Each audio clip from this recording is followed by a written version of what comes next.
On the 26th of November, NS&I announced that premium bonds rates are dropping again. Rates had already dropped from November to December, and now they're dropping again from 4.15% to 4% in January. So what will this mean to price pots and to the chance of you winning? And is it time to ditch premium bonds, or are they still worth holding on to? So I've included all the latest information in this video and done a brief analysis to allow you to decide whether it's time to ditch or to keep premium bonds. And if you haven't already, please like this video and subscribe, and click on the notification bell to be advised of future videos as they land. So NS&I have announced yet another cut to their premium bond price fund rate, effective from January 2025 draw.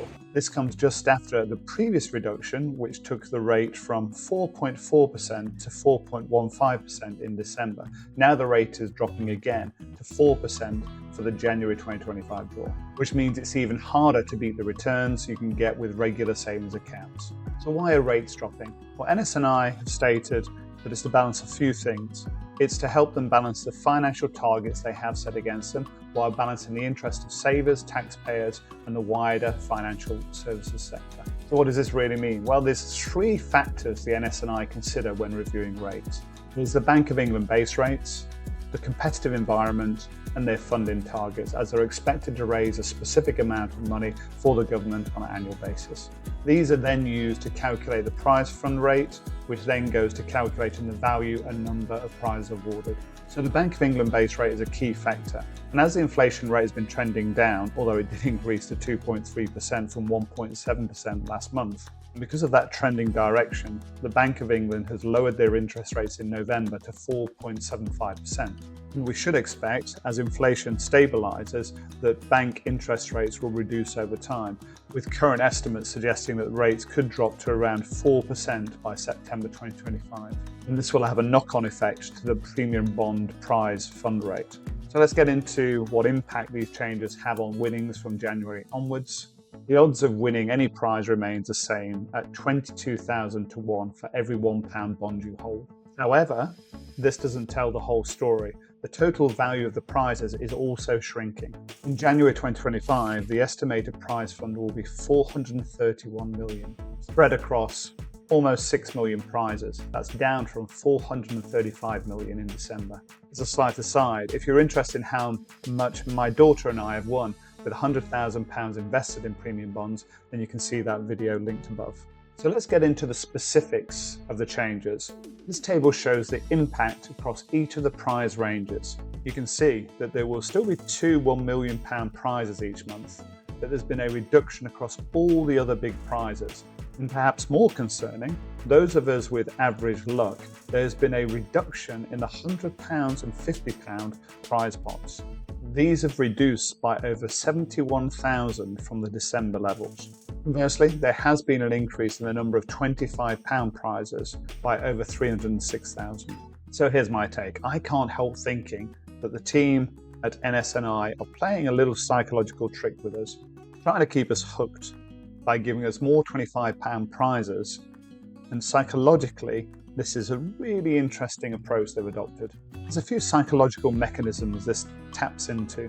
The first is intermittent reinforcement, where rewards are given only sometimes and the unpredictable keeps us engaged, hopefully for the next reward. Exactly why slot machines are so addictive. Then there's loss disguised as win, when we win less than the original bet, but our mind can reframe this experience as a win. Those small £25 wins are reframed in our minds as wins. And then there's near misses, where those smaller prizes give us a feeling we almost won the big one. It's like when you're playing slot machines and two of the symbols, the jackpot symbols, come up, but the third one doesn't. It encourages us to continue to play. So with that said, are premium bonds still worth it?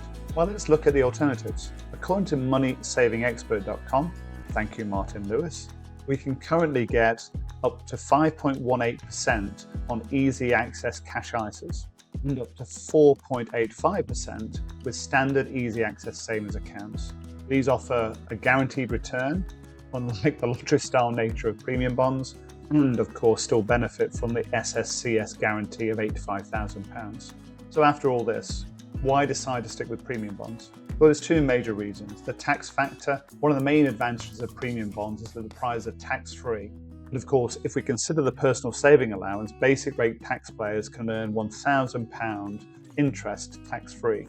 So unless you're a high rate taxpayer or maxed out your ISA allowance, the tax benefit of premium bonds might not be as significant. So let's have a look at who really benefits from premium bonds. Despite the rate cut, premium bonds can still be a good option for certain savers.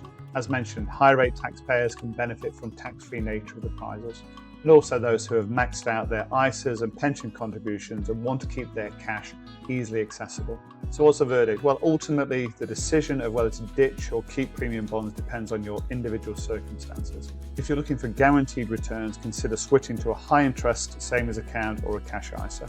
If you're a high rate taxpayer or have maxed out your ISA allowance and pension contribution, premium bonds might still be worthwhile option. So what am I going to do? Well, as a high rate taxpayer, I still see benefit in premium bonds, at least for the next draw in December. They form part of my Bucket 1 assets, which are intended to have low volatility and easy accessibility and beat inflation. And if you're interested in how I manage my assets and my bucket strategy, you can see a video linked above. Before the January prize draw, I'm going to compare potential winnings against the following options. Firstly, money market funds. I do have quite a lot of my assets sitting in money market funds within Bucket 1, and I've linked to a video above which talks to the strategy I use with money market funds for Bucket 1. And secondly, gilts, particularly low coupon paying gilts. So I'd love to hear your thoughts on the latest premium bond rate cut. Are you going to stick with premium bonds? Are you looking to change? Love to hear in the comments. And don't forget to like the video and subscribe and click on the notification bell to be advised when the next video is released.